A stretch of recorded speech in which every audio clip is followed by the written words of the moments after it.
بسم اللہ الرحمن الرحیم۔ السلام علیکم۔ آج کی ہماری صحیح حدیث جس میں ہے کہ میں نے نبی کریم صلی اللہ علیہ وسلم سے سنا، آپ صلی اللہ علیہ وسلم نے فرمایا کہ پہلی امت کے 3 آدمی کہیں سفر میں جا رہے تھے۔ رات ہونے پر رات گزارنے کے لیے انہوں نے ایک پہاڑ کے غار میں پناہ لی اور اس میں اندر داخل ہو گئے۔ اتنے میں پہاڑ سے ایک چٹان لڑکی اور اس نے غار کا منہ بند کر دیا۔ سب نے کہا کہ اب اس غار سے تمہیں کوئی چیز نکالنے والی نہیں سوائے اس کے کہ تم سب اپنے سب سے زیادہ اچھے عمل کو یاد کر کے اللہ تعالیٰ سے دعا کرو۔ اس پر ان میں سے ایک شخص نے اپنی دعا شروع کی کہ اے اللہ، میرے ماں باپ بہت بوڑھے تھے اور میں روزانہ ان سے پہلے گھر میں کسی کو بھی دودھ نہیں پلاتا تھا، نہ اپنے بال بچوں کو اور نہ اپنے غلام وغیرہ کو۔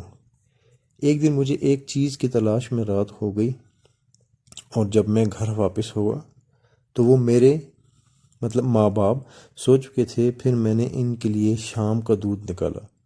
جب ان کے پاس لایا تو وہ سوئے ہوئے تھے۔ مجھے یہ بات ہرگز اچھی معلوم نہیں ہوئی کہ ان سے پہلے وہ اپنے بچوں یا اپنے کسی غلام کو دودھ پلاؤں، اس لیے میں ان کے سرہانے کھڑا رہا۔ دودھ کا پیالہ میرے ہاتھ میں تھا اور میں ان کے جاگنے کا انتظار کر رہا تھا، یہاں تک کہ صبح ہو گئی۔ اب میرے ماں باپ جاگے اور انہوں نے اپنا شام کا دودھ اس وقت پیا۔ اے اللہ، اگر میں نے یہ کام محض تیری رضا حاصل کرنے کے لیے کیا تھا تو اس چٹان کی آفت کو ہم سے ہٹا دے۔ اس دعا کے نتیجے میں وہ غار تھوڑا سا کھل گیا، مگر نکلنا اب بھی ممکن نہ تھا۔ رسول کریم صلی اللہ علیہ وآلہ وسلم نے فرمایا کہ پھر دوسرے نے دعا کی، اے اللہ، میرے چچا کی ایک لڑکی تھی جو سب سے زیادہ مجھے محبوب تھی۔ میں نے اس کے ساتھ برا کام کرنا چاہا لیکن اس نے نہ مانا۔ اس زمانے میں 1 سال کا عہد پڑا تو وہ میرے پاس آئی۔ میں نے اسے 120 دینار اس شرط پر دیے کہ وہ خلوت میں مجھ سے برا کام کرائے۔ چنانچہ وہ راضی ہو گئی۔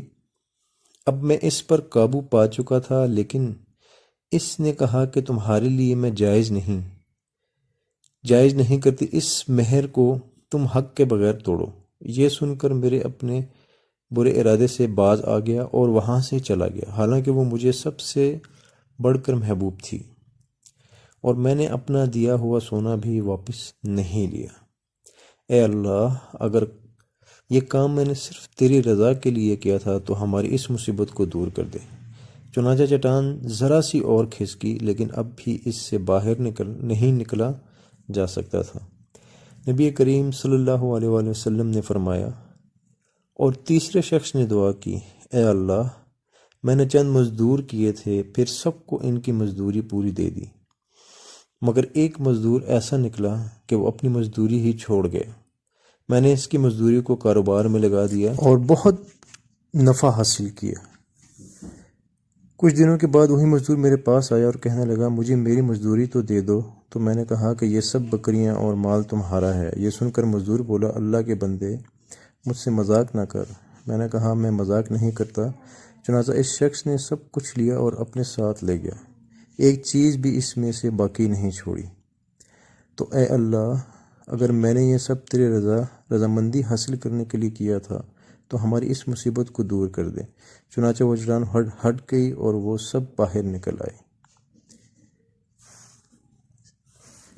اس صحیح بخاری کی حدیث نمبر 2272 ہے، جس میں 3 طرح کے لوگوں کے واقعات بیان کیے گئے ہیں۔ جزاک اللہ۔